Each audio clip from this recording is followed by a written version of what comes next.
Oke, Assalamualaikum warahmatullahi wabarakatuh.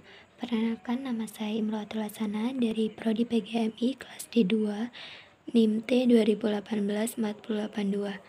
Baik, di sini saya akan menjelaskan tentang penilaian sikap.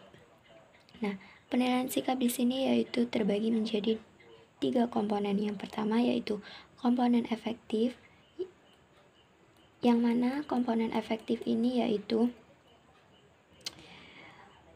perasaan yang dimiliki oleh seseorang atau penilaiannya terhadap suatu objek. Nah, yang kedua yaitu komponen kognitif, yang artinya kepercayaan atau keyakinan seseorang mengenai objek. Dan yang ketiga yaitu komponen koratif, yaitu kecenderungan untuk berperilaku atau berbuat dengan cara-cara tertentu berkenaan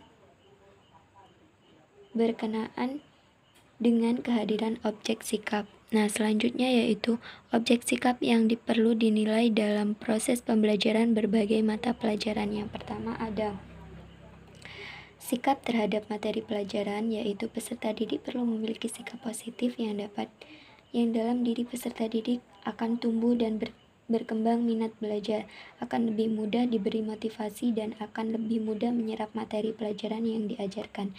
Dan yang kedua yaitu sikap terhadap materi pelajaran. Nah, peserta didik di sini perlu memiliki sikap positif terhadap gurunya.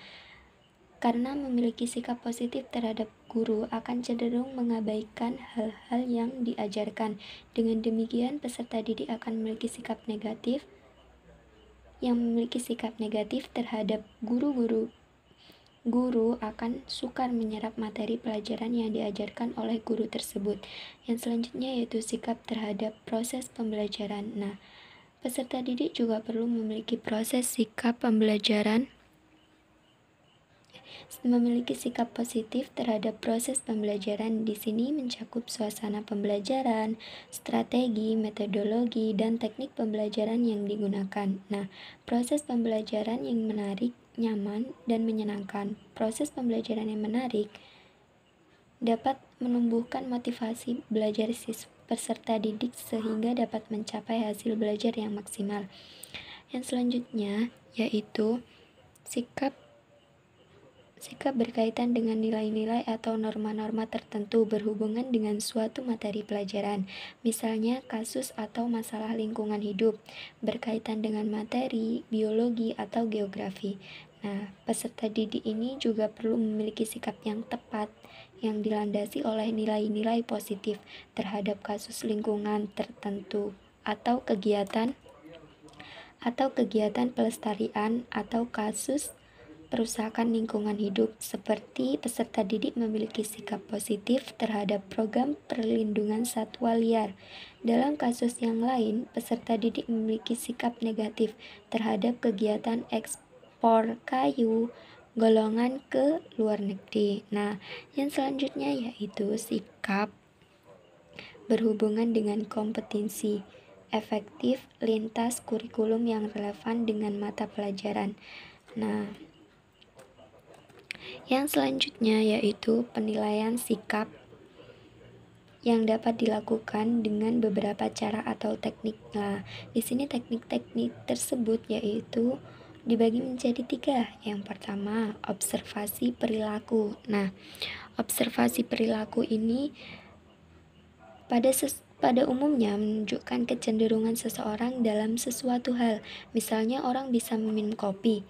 Nah, dapat dipahami dengan kecenderungannya yang senang kepada kopi.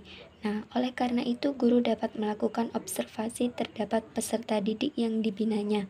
Nah, hasil dari observasi ini dapat dijadikan sebagai umpan balik dalam pembinaan. Observasi perilaku di sekolah dapat dilakukan dengan menggunakan buku catatan khusus tentang kebijakan berkaitan dengan peserta didik selama di sekolah. Yang selanjutnya yaitu pertanyaan langsung. Nah, kita juga dapat menanyakan secara langsung tentang sikap seseorang yang berkaitan dengan sesuatu hal, seperti halnya bagaimana tanggapan peserta didik tentang kebijakan yang baru diberlakukan di sekolah mengenai peningkatan ketertiban. Nah, berdasarkan jawaban dan reaksi lain yang terampil dalam memberi jawaban dapat dipahami sikap peserta didik itu terdapat objek sikap dalam penilaian sikap yang membina peserta didik. Yang selanjutnya yaitu ada laporan pribadi.